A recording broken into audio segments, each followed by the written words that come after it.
Welcome to the What's Your Ceiling podcast. We're your hosts, Monte Wyatt and Paul Szynski. Wherever you are in life, there is a higher ceiling. This podcast is how you become aware of it and how to take action to push through it. It's time to discover your ceiling. Before we get into this month's episode, here's a short message from Adding Zero's Executive Development. As CEO, you demand performance and results from your team. If you're committed to developing a cohesive, driven organization that achieves successful outcomes every single month, we need to talk. It's time to see how organizational and executive development from Adding Zeros can help. We focus on strategic planning, executive coaching, team alignment and engagement, organizational culture, and clarity of implementation. Contact Monte Wyatt by booking an appointment at www.addZerosNow.com. That's ADDZEROSNOW.com, AddZerosNow.com. If you're ready, now is the time. I have a few coaching spots available for 2025. Lock in your team today. Now let's begin today's episode. Welcome to the What's Your Ceiling podcast, where we talk about your health, your family, your business. I'm Monte Wyatt. If you're a CEO, a business owner, or an executive, this is the show for you. We call our audience the achiever because you're always striving for the next level. It is my honor to have our guest with us today. Melissa Ness is a founder and CEO of Connectify HR, a professional employer organization dedicated to simplifying HR for businesses and emphasizing local service and community involvement. With a career spanning 25 years, Melissa has held other key leadership roles such as Chief Financial Officer, Chief Operating Officer, and President in the PEO, IT, and telecommunication industries.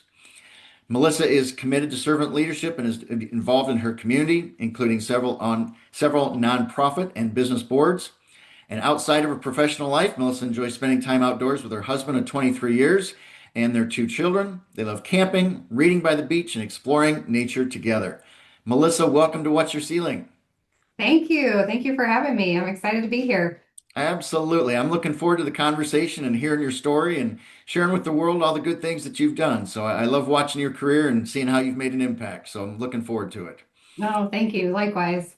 You know, we always start with a little topic, and your history has been in servant leadership. So I want to have you share with our audience what servant leadership means to you and kind of how it's changed your life. Hmm. Well, yes, I am a big fan of and student of servant leadership. And what it means to me is serving those around you pretty simply, lifting them up higher than even you and doing your best to help them be the best versions of themselves. I've been fortunate to have my own experience with servant leaders and just love that philosophy. Again, I think we all do better things together when we're able to lift others up around us. I love that. I love how you said lifting others up. And as I think of servant leadership, it's putting others before you and helping them get to their goals, helping them grow, helping them think differently, and really helping them get to their goals that they're excited about. So really appreciate you sharing that. And I look forward to hearing all about your stories of servant leadership as well. So thank you for sharing that, because I think that's a big part of your past and your present. And so thank you. Yeah. You know, if you would share with our audience, the Achievers, a little bit about your history, how you got to where you are today, and all of the different things that you've accomplished just to get to Connectify HR. Yeah, sure. It's like most people, a windy path. It definitely wasn't a straight linear from point A to point B. In high school, I took some kind of bookkeeping or accounting class, and I fell in love and said, you know what, when I grow up, I'm going to be a CFO. So I ventured into an accounting degree in public accounting and loved it.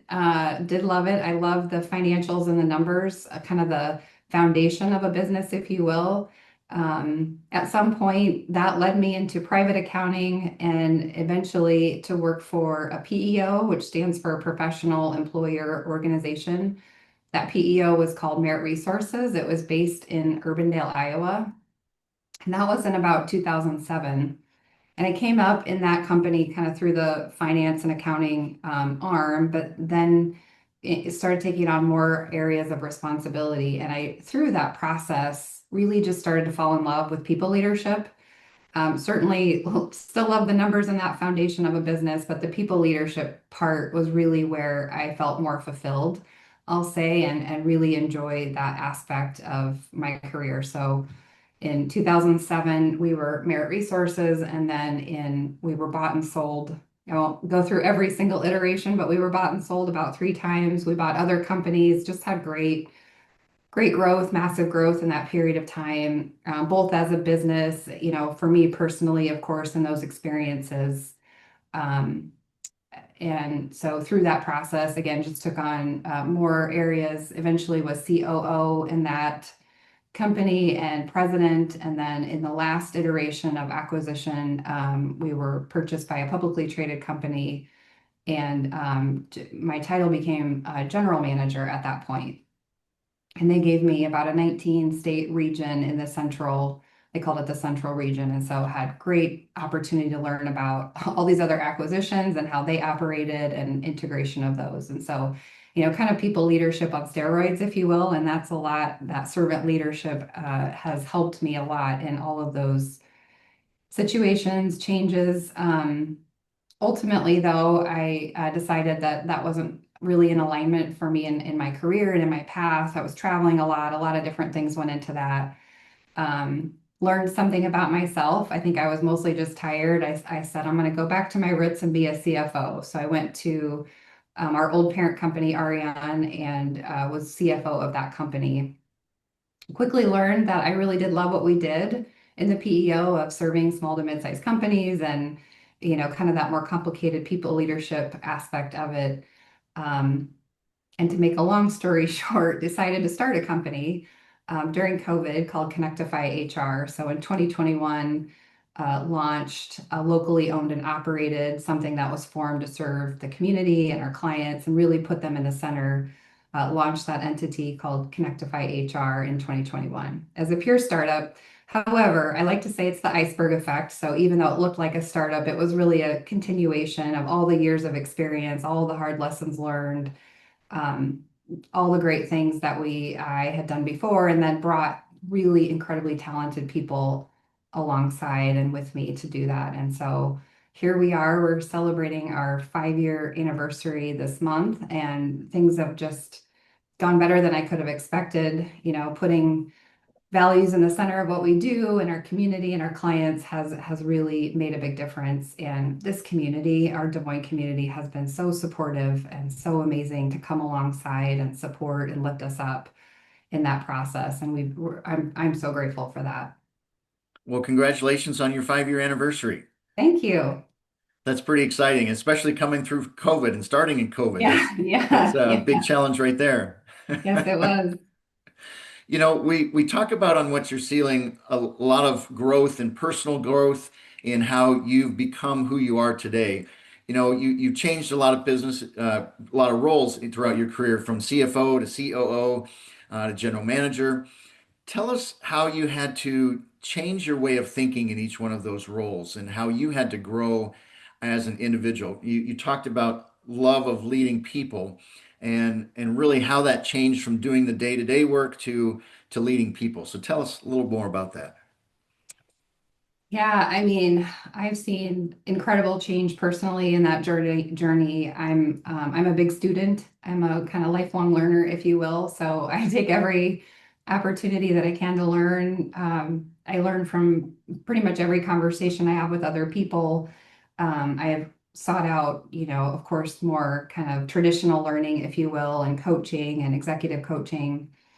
I'm in Vistage, which is an executive peer group that I get to learn from. I love podcasts like this. I read. So a lot of evolution has come from learning, and self-awareness is a big part of that. So I always say leaders get stuck, or where businesses get stuck where leaders get stuck. And so I've worked really hard to, find my own blind spots, if you will, through things like 360s, which even those can be painful. I find that a lot of learning happens in those if you let it, if you see those things as feedback as a gift, and I do. And so Yeah, I have learned and changed a lot in those years, which I think has been necessary to continue to be at my best to help other people be at their best. That takes a lot of humbleness to get the 360s and get feedback from others and have that self-awareness and actually make a big change. What would you say is the biggest change you've made in from your self-awareness in those exercises? That's a really good question. I don't know about biggest. I would say two kind of mantras that I didn't always come naturally to me. I'll say is one, assuming positive intent. That didn't come naturally to me when I was younger, and as the older I get, the more I find that's just a great place to be. And then the second one is really related to it, but staying curious. So when you're curious, it's real hard to be judgmental. And when you're judgmental, it's hard to learn. It's really hard to learn and you can get kind of stuck. And so those two kind of mantras come to mind. Yeah, in that question. I love those 2 points, and I want to reinforce them to our audience, the achiever. Assume positive intent. You never know what the other person's going through. You got to make sure that you're viewing it as they're doing their best that they can, and let's give them the benefit of the doubt.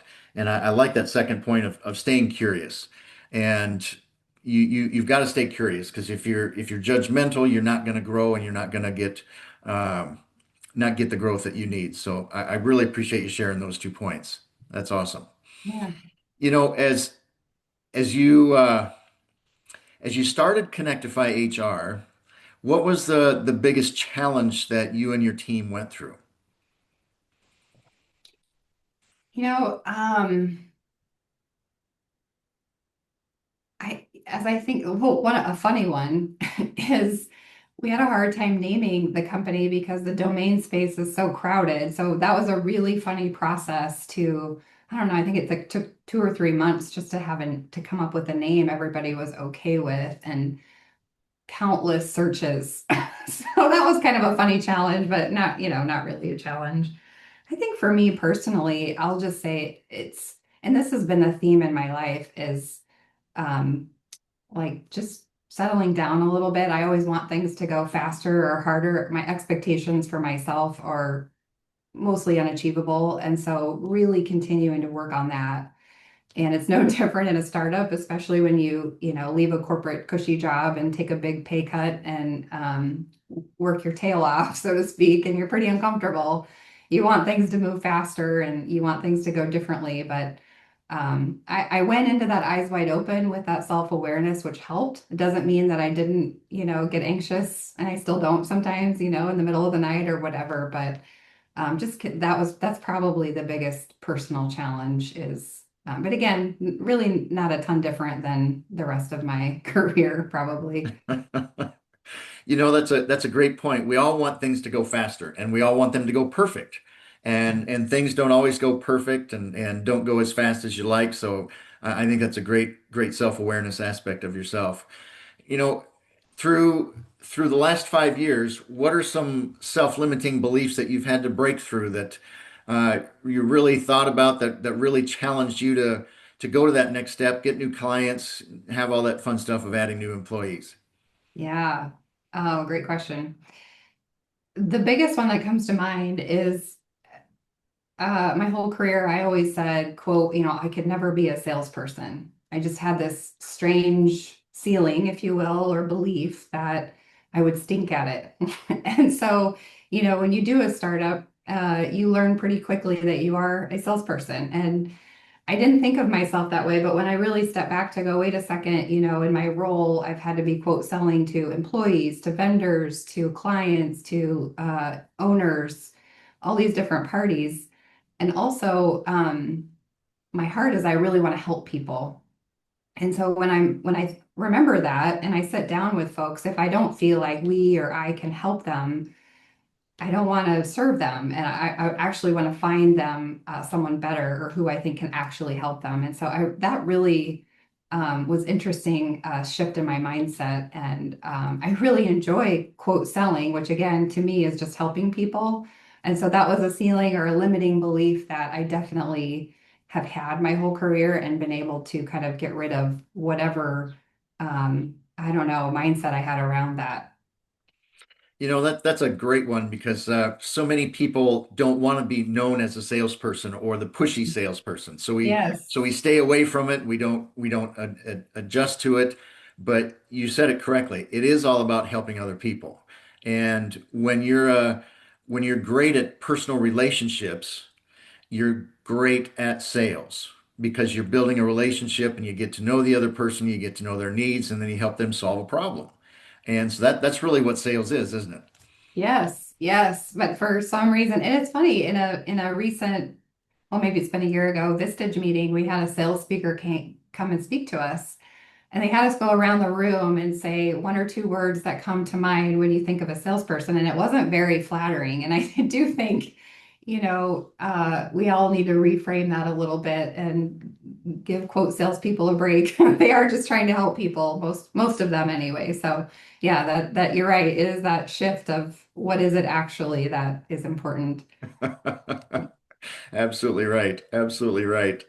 You know, uh, how would you say you're different today than you were when you started 5 years ago at your 5 year anniversary? How are you different today? Yeah, I think I have more of a quiet confidence. One of the things I did before I started Connectify during COVID was kind of get really clear about my values and, how can I, where I work, what I do, who I spend my time with, stay in alignment with those values. And that was part of the whole Connectify story is if I'm going to do this, from investors to vendors to clients to employees. I want all of that in alignment. And we've been able to do that. And I think that's just brought a quiet peace and confidence that I didn't have before. Not to say I don't lose sight of those sometimes, that peace or confidence, but it's just more existent than it used to be because I think I followed that path and kind of the purpose that I felt was laid out for me in that. Fantastic. How did you get clear on your values? I mean, what did you do? Did you have to think about it for a while? Did you go through an exercise? What did you do to get clarity? Yeah, well, I have a coach and worked with that person to help me answer questions. I think it's a hard question if you just said to anybody, "What are your values?" It's like, Yep, well, and so it took some months to just kind of boil them down and what's important to me in interactions and with people and things like that. And so yeah, it took some time and some coaching to get there. absolutely. I'm glad you said that because it is having that third party give you different perspectives or asking you questions that you've never thought about before or helping guiding you down a path is very beneficial. So I'm glad you went through that process because that's very eye-opening when you go through it too, isn't it?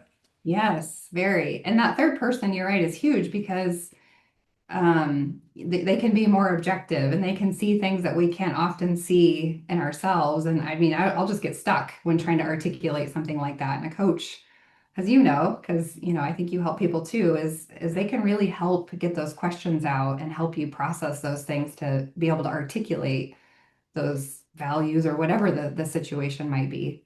Absolutely. Absolutely. And how have those values helped you make better decisions? Yeah, the number one thing, and this was part of it, is I don't want to just work with any client. I'm not interested in any revenue. I really want values aligned clients. I have seen this in the past, a hard lesson learned that what's that saying? Volume is vanity and profit is sanity. So, all revenue is not created equally, and certainly the kind that comes with, I'll say, not values aligned clients is really hard on the team. And so that is one area that, I don't want to say everybody, but most people are pretty good about hiring what they think are values aligned employees and things like that. But clients can be a little tricky. And so we've done a really good job in that area. Our sales folks, our quote sales folks really agree with that and buy into it. They make great clients, happy clients make great referral sources. And so I do think that's been a fun area of improvement over kind of prior uh, lessons. I really think that's a great point is making sure your clients match your values because it's a lot more fun to work with them. They last a lot longer with you. They do more better. You have deeper relationships because Yeah. they are similar to you. And I think that's a powerful thing. And I put it this way, when you create your values and you look at them, you have to be willing to walk away from business. Yes. And because if they don't match, it's not going to be a good relationship. So Yeah. you do have to be clear on those values and use them in your relationships and evaluation of who's a good client, who's a good employee, and how you're training and developing people. Yes. And I'd like to say that, I just had all that wisdom and, came up with that, but it was a very hard lesson. I mean, we've had in past lives a few hard clients, of course, everyone has, but we had one in particular that we started to see some big turnover in the company because they didn't want to, it was a big client, of course. They didn't want to serve them. They would swear at them, things like that. And boy, that was like, I don't want to repeat that. That was really hard on those people. I'm sure that client didn't feel great either. And so, yeah, it was a great lesson for me to learn. Absolutely. Absolutely. With your busy schedule, how do you manage your personal life and your family life and your work life? How do you do all that? Well, it's a constant adjustment needed, I'll say. And it seems like if one area is working well, ultimately another area might need a little work. And so just constantly adjusting, constantly trying to step back, and it's almost like I visualize dials, if you will, for each of those areas. If one's doing well, I might need to give another one some more focus. And so just constant adjustment is the kind of simple answer to that. And you're involved in the community as well, so that's a big part of who you are. Tell us a little bit more about what you're involved with and how you're making an impact in the community. Oh, yeah, I'm really passionate about the community. I'm a big believer that we're all responsible for our communities. And so I take that to heart. I work to be on at least two nonprofit boards at any given time. Right now, I'm serving on a few, I believe it's three. I usually kind of get a little ahead of myself in that, but I'm on the Broadlawns Foundation Board, the Iowa Women's Foundation Board, and then the Des Moines Partnership Board right now. So all three great nonprofits. There are so many in our community, to choose from and pour energy into. And so I'm fortunate that I can do that and they let me do that. The giver is always the receiver. And so I'm really grateful for that. Just for our audience, tell us a little more of, as a board member, what are some of your responsibilities? Because I think that is a part of, giving back to the community, but a lot of people may not know what you actually do on a board. Well, it varies as you can imagine. These nonprofit boards, I'll stick with those versus business boards. I think people are probably more familiar with that. They can vary, sometimes they want a little more fundraising component or kind of access to network component to help them achieve their goals financially. Sometimes they're more fiduciary in nature. On one of them, I'm treasurer and I have an officer role. And so that is more kind of quote, watching over the business aspect of the nonprofit. Of course, helping to, fundraise and things like that, bring awareness is always there. So again, it varies, as you can imagine, and most people know, but that's kind of the spectrum, I think, generally. Very good. I really think you're doing some great things, and I love that you're part of multiple boards because that is a challenging thing. That getting volunteers is a big challenge today because of time and everything that people are involved with. So I really appreciate you giving back to the community. So thank you for that. Oh, yeah, well, it's my honor, really. Absolutely, absolutely. You've got so many things going on. How do you stay motivated? How do you stay driven to keep succeeding, to keep going, and to keep doing more? Well, first, I have to pay attention to my I'll say self-care, if you will, meaning, I got to prioritize sleep and exercise and not drink too much caffeine. Simple things, and I've toyed with not doing all of these things. But I'm really at my best. It's hard to be motivated when you're overtired and, haven't had water or things like that, which I know sounds simple and basic, but it really is that simple and basic. So kind of first paying attention to that and doing my best in that area. But, then staying aligned with my values and my purpose, I'll say, because you have a lot of hard days. So on my hard days, I'll often walk myself back to why am I doing this? Why is this important to me? And that'll fuel me and help keep me centered and motivated. I'd say also I am somebody who apparently needs a decent amount of challenge. I think probably like most of your listeners. And so if I don't find myself with new things or some challenge, and that could be outside of my work life too, of course, I need to find those to kind of fuel my tank, if you will, to keep motivation going. I love that. You're exactly right. We're driven people. We need to find that next challenge. And Yeah. so that's my next question for you. What's a ceiling you're trying to break through now? What's a new challenge that you're working on? Well, my new challenge is figuring out how to parent my almost 20 and 17-year-old kids. What they need from me now is much different than before. And so I'm in big time student mode trying to figure that out.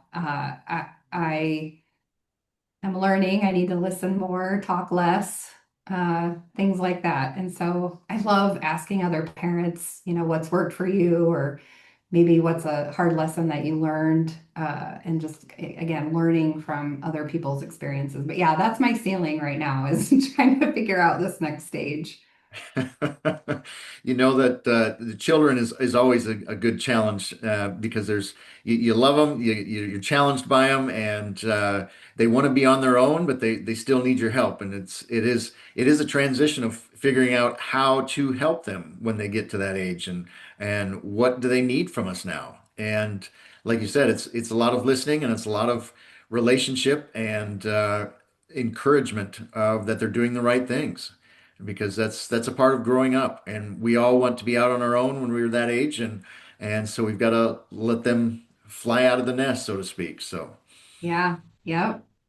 It's that fine line of helping but not helping too much, right?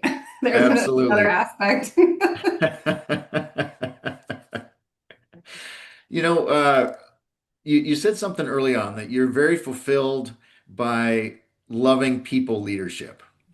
And tell us what that looks like on a day-to-day basis for you. How are you helping lead your team? How are you helping them grow as in their roles and in their positions to help you with that people leadership that you love so much? Yeah, I mean, I'll say a very basic kind of tactical day-to-day basis. It's, I have one-on-ones with each of the people that report to me. I protect those. I make sure we have that dedicated time, either weekly or bi-weekly. It just creates that space for conversations, whether it be about removing barriers, checking in with them personally, um, whatever they're trying to achieve. I want to make sure I'm helping them with that. Also, we do development plans every year, so we create those together, and that is me kind of cheering them on. And what is that next thing they want to learn? What do they want to develop? It's not about me; it's about them. And then um, providing resources for the company.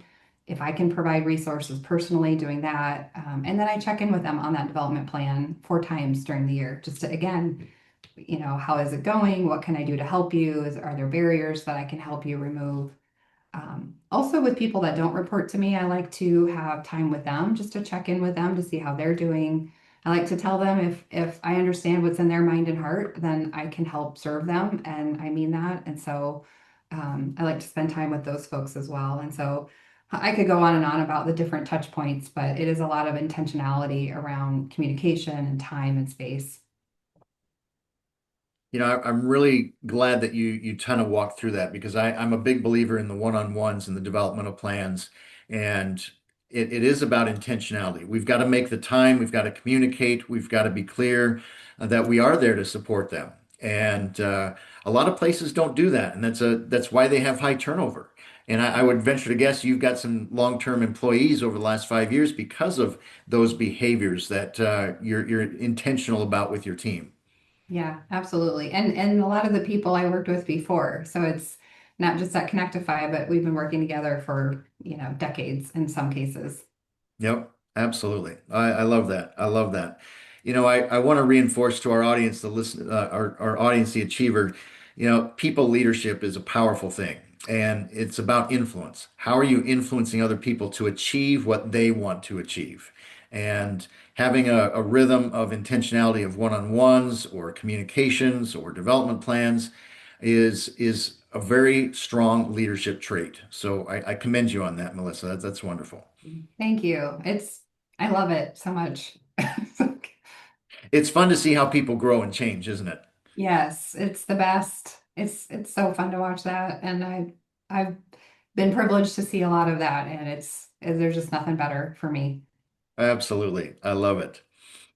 You know, what do you need to change or grow next to continue to grow your business? Um, what I'm doing right now is, as you can imagine, as you know, companies grow up. Especially in a startup where, I was employee number one doing all the things, and as we've added people over the years, continuing to shepherd you know, um, those roles, those subject matter experts, letting go of things over and over and over again, and then figuring out how to best support. So just continuing that evolution for me is important. Again, making sure that I'm setting up those around me for success. Really looking towards giving them more responsibility, things they're interested in, and letting go of those things more and more is, where I'm at right now currently in our evolution. The good news is it's not a new thing for me with past growth experiences, but still it's a process. Absolutely. And as you continue to grow and evolve, you got to find out what you enjoy doing as well, don't you? Yes, absolutely. And letting go of the things that you don't necessarily enjoy. Yes.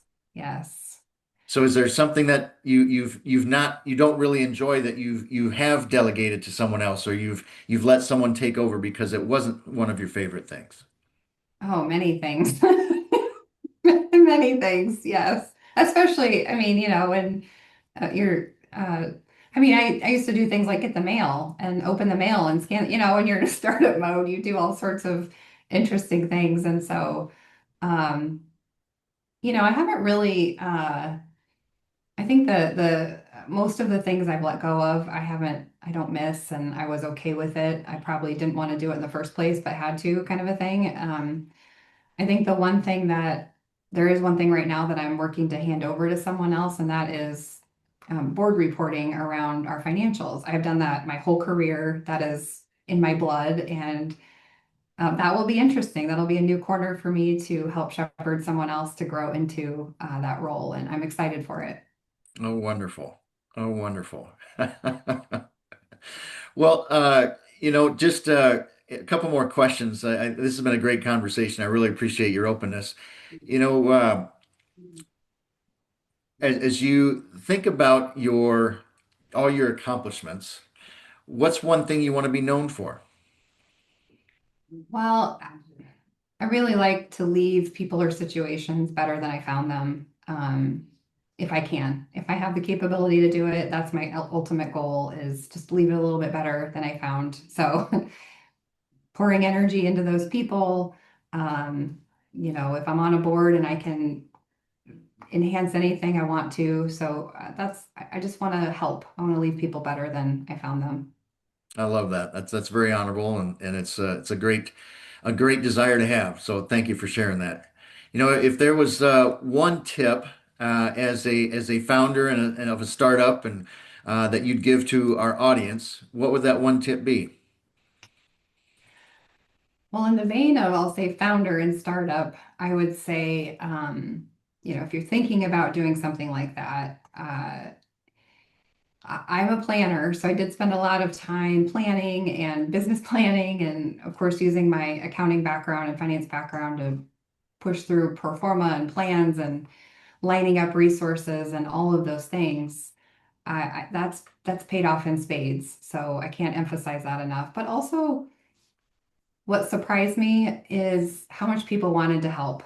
So I think that would be another tip I would leave is ask people for help, whether it's having coffee and picking their brains or asking them for a referral partnership or whatever it is that you think you don't want to put someone out, just ask. I've been so pleasantly surprised in this process of how much people want to help, which shouldn't surprise me because I feel the same way, but you feel like an imposition. But again, the right people want to help. And so I think that's a good tip to remember.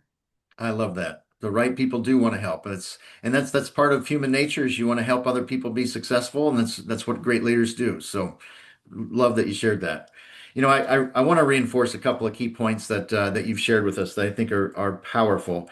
Um, you said something around when the business gets stuck where leaders get stuck. And so we as leaders have to grow because we are the ceiling of the organization. So if we're not growing, the business can't grow. And so I love that you said that. The next thing I really think is powerful is getting clear on your values, your personal values, your company values, and using them to make decisions, using them to get new clients, choosing the right clients, getting them to hire the right people. So I love that point on values as well. And the last thing I'll share is your comment of your limiting belief of not wanting to be a salesperson, because we're all salespeople, and no matter what kind of role you're in, you have to influence other people, and which is selling. And selling is influence, and it's about relationships. It's about how you communicate. It's about how deep you get to know someone, and helping them solve problems, and helping others succeed. So I really love those comments. So really thank you for your time today, and really enjoyed the conversation and all your great insights. Thank you. I'm so honored to be here. Thanks, Monty. Absolutely. Well, to our audience, the achiever, hope you took great notes. Hope you got some great ideas. Keep up the growth, keep up the learning. Make sure you like and share the show, and we'll look forward to seeing you on the next episode. Thank you for joining us.